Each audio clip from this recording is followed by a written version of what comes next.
Hey everybody, As here with Gents with another fragrance review. Today I'm going to be taking a look at 3 fragrances from the House of Royal Crown. I'm going to be concentrating on one of them, so 2 of the fragrances I'm going to give just a really quick rundown on, and then one of them I'll go a little more in depth on. In case you're unaware of what Royal Crown fragrances are, they're these fragrances that I've got right here, but these are niche fragrances that until very recently were very difficult to get your hands on. You had to basically reach out to this company on Facebook if you were in America and request a bottle. And they were not / are not cheap either. So if you were reaching out to them before, I think they were all $600 plus. So yeah, this is expensive stuff. I'm gonna go over the presentation with you on these really quickly. I'm going to show you one thing that you should definitely look out for if you do buy these to make sure that you don't screw your presentation up. And then we'll talk about these fragrances really quickly. So without further ado, let's jump into this.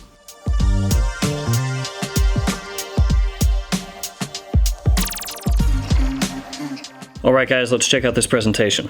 So I have 3 of these fragrances. I'm just going to show you one because the presentation is the same for all of them other than the color of the cap. So here we have the bottle. You've got the name of the fragrance in gold lettering here on the front. It's the same for each one of these. The bottle is a nice thick glass. It does have a very heavy bottom here to it, as you can see there. It's just a very heavy bottle. There's a lot of weight to this one. Cap on these does not click into place, but it slides snugly into place. The atomizer on these is really good. You can control the amount of fragrance that you're spraying out really easily with these. And then as you can see on the cap here, it's got these kind of crystals going all the way around the cap, up the cap, and then a big one right here in the middle. Now here are the boxes. These are pretty hefty as well. You can see this one is for Noir. It's got Royal Crown there right on the front. It has a padded top to them, as you can see there in the camera. You got your ingredient information here on the back. And then one thing here that I do want to talk to you briefly about is this. So this is a little seal. It goes right over the top here, kind of keeps the box closed while it's in transit when it's on its way to you. If you take this off incorrectly, this is what happens. Now, this one here, this is the Tabac Royal box. This was sent to me when it was cold outside. So when this box arrived, it was still pretty chilly. You could feel, that the box was cool. So when I went to take the little sticker off, it just tore off all of this kind of leather wrapping with it. So if you do get these in and it's in the cooler months, you're gonna have to let the box sit for a while to get everything completely back up to room temperature. And then you have to kind of very slowly try to work this thing off so that it doesn't do that. Because if this is cool at all and you try to take this off, it's just gonna rip the whole thing with it. And then you're gonna have that. If you don't care about that, then who cares, just rip it off. But if you want it to look somewhat nicer, you're gonna have to wait for this to heat up and then slowly work it. So that's my PSA on that. When you open this up, you can see here, RC. Again, it's padded on the inside right here. And then the bottle sits inside here. And this has kind of a rubber feel to it. So this is rubberized. And then some dense foam is in underneath this on the sides and right there. So your bottle is gonna sit inside it like this. Really nice looking presentation. So there we go. That is your presentation for Royal Crown fragrances. Before I go any further, I need to let you know that one of these was sent to me probably 4 months ago by Max Aroma for review. And that's this one, Tabac Royal, which is the one I'm gonna concentrate most on. The other 2 here, I paid for. And as usual, being sent something does not affect my viewpoint whatsoever on these fragrances. But shout outs to Max Aroma for sending me that fragrance. I really do appreciate it. If you're unaware of Max Aroma, they're a discount website, so you can go on there and buy fragrances at a discount. They have a great selection of niche and designer fragrances on there, so make sure to check them out if you're interested in fragrances. If you haven't checked out their website for whatever reason, do give them a look, and I'll leave their link in the description. So first let's talk about this one, Noir. I believe this one is listed on FRAGRANTICA as a fragrance for women, but this one is completely unisex. It's a really nice powdery resined patchouli at its heart.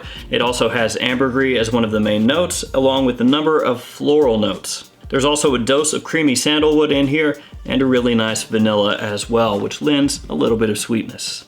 This one has a great quality to it. For some of you out there though, it probably won't appeal too much if you're looking for a more masculine scent, because again, this one is unisex, and technically on Fragrantica, they think that it's being marketed toward women.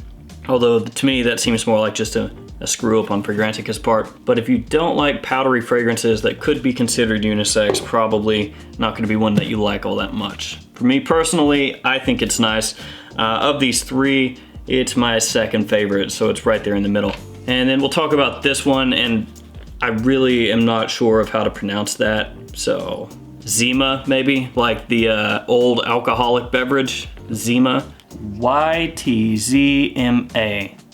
To break this down into a really simplistic form, this is basically Royal Crown's version of Tom Ford Tuscan Leather. So I know that that's simplistic, but that's really what this is. The same way that Godolphin by Parfums de Marly is their version of Tom Ford Tuscan Leather.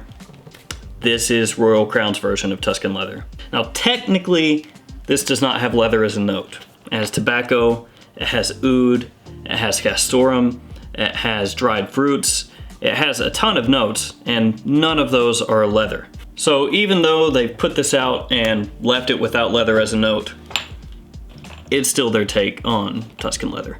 All that said though, damn fine fragrance, smells really nice, and that one is my favorite of the bunch. That's the one that this coming fall, maybe winter, I could see myself reaching for that one and giving that some more wear. And at that point, when I give it more wear, I can probably break down more easily the differences between Godolphin and Tuscan Leather and all the other versions of that scent and this one. But for now, we'll just leave it at that. So that's gonna bring us to this one, Tabac Royal. And one interesting thing here that Royal Crown has done is, if you look at this bottle, which you've already seen it, but I'm gonna bring it up close to you here really quickly. You can make out here Tabac Royal. Now let's go ahead and check out the presentation. Tabac Royale. So on the box, Tabac Royale with an E on the fragrance, Tabac Royal. Now I'm not trying to take shots at the brand here at all, and these are technically older bottles of their older releases. So their new bottles, I believe, on the bottom have RC in there. On these bottles, it's just flat, but on the new ones, they've redone this a little bit. I think part of the reason is because these older bottles are more prone to cracking, more prone to breaking. But all that aside, a brand that's charging those prices probably want to make sure that your bottle and your box say the same thing. So again, not trying to take shots there, and I know that since these bottles were released, that they've changed up their presentation a little bit and tried to fix some flaws that they had with these bottles, but still not the best look ever. Kind of nitpicking a little bit, but when the price is way up there, it's a little more okay to nitpick, I think, in that situation. Now, like I said earlier, these fragrances were all like $600 plus, and I think they still retail for that amount. I don't have the exact amount in front of me, but I know that it's up there. So these right now are going for a substantial discount on Max Aroma's website, but these are still expensive fragrances. These are not cheapies. So Tabac Royal, when this opens up, you get a little bit of a lemon hit with tobacco. Now the lemon does not last all that long off my skin, and it adds just kind of a small, astringent, citric punch to that initial blast.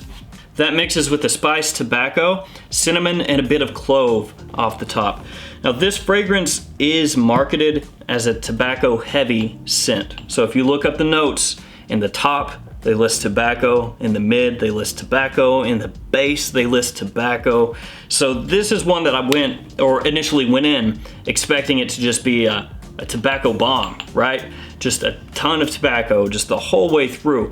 I wasn't for sure what kind of turn that tobacco was going to take, because there are a lot of different ways that perfumers will utilize that tobacco note. Sometimes you go with a tobacco leaf, like a fresh tobacco leaf. Sometimes people go with like a white tobacco. Other times it's a pipe tobacco or a really sweet tobacco, cherry tobacco. There's a million different ways to do it. In the opening, it's just kind of a spiced tobacco, I guess is the best way for me to put it. And to be honest with you, the tobacco in this fragrance does not really jump out at me at all, especially considering the name and how often they list that note. So once it dries down, you have this powdery, almost almond-like heliotrope note, along with vanilla and tonka. So you've got these 3 notes that all kind of have vanilla facets to them. And in the dry down, the tobacco here comes off more just like a very dry tobacco leaf. So it doesn't come across fresh. It doesn't have any of that sweetness that you would associate with pipe tobacco, or again, cherry tobacco, or all those other iterations. It just comes across dry to me. So I would say that Tabac Royal / Royale is not a bad fragrance. It's not something that I smell and I'm disgusted by, but for the price, I would not go for it.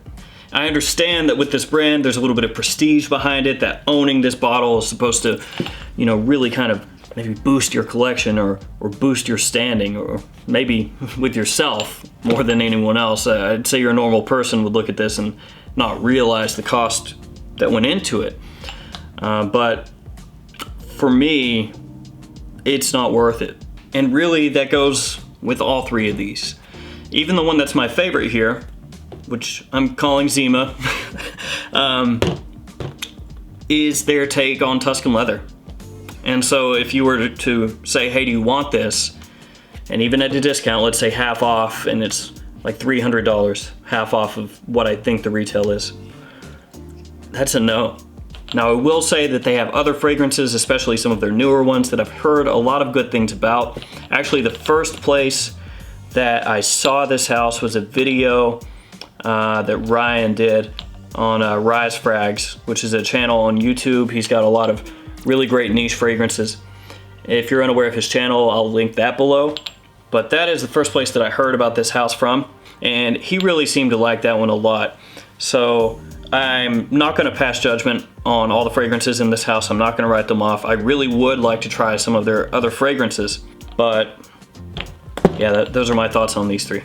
If you've smelled these ones, let me know what you think about them in the comments below. And also, since these are hard to find, since these are expensive, I'll do a giveaway with these, a decant. So I'll decant all 3, each one, boom, boom, boom. And then one winner will get all 3. So you can try out each one of these. And then the way that I'll announce the winner, since this is a little bit easier, is I'll just make a post on YouTube. So I think a lot of you have seen it, but there's like a community tab, and people that you're subscribed to, they'll leave a post and it will pop up on your YouTube homepage. And that seems to be the easiest way, because then I can get it out there to everybody instead of having to come back and recheck the comments and stuff like that. So I'll just do it that way. Once this video hits, we'll say 300 likes, that's not too many. But once it hits 300, I'll use the random comment picker on YouTube, and I'll make the announcement on the community page there, so it'll pop up on your homepage. And whoever the winner is, just shoot me an email. I'll get you your decants. You can try all 3 of these, and maybe you'll like them. Or I should say, hopefully you'll like them. So we'll do that. That way, one of you out there can test these, because I know these are really expensive, and it's a tough blind buy to go that much money. All right, guys, thank you so much for watching. I appreciate all your support. Thank you guys for sticking with me, and please like, comment, subscribe. See you guys again next time. Thanks.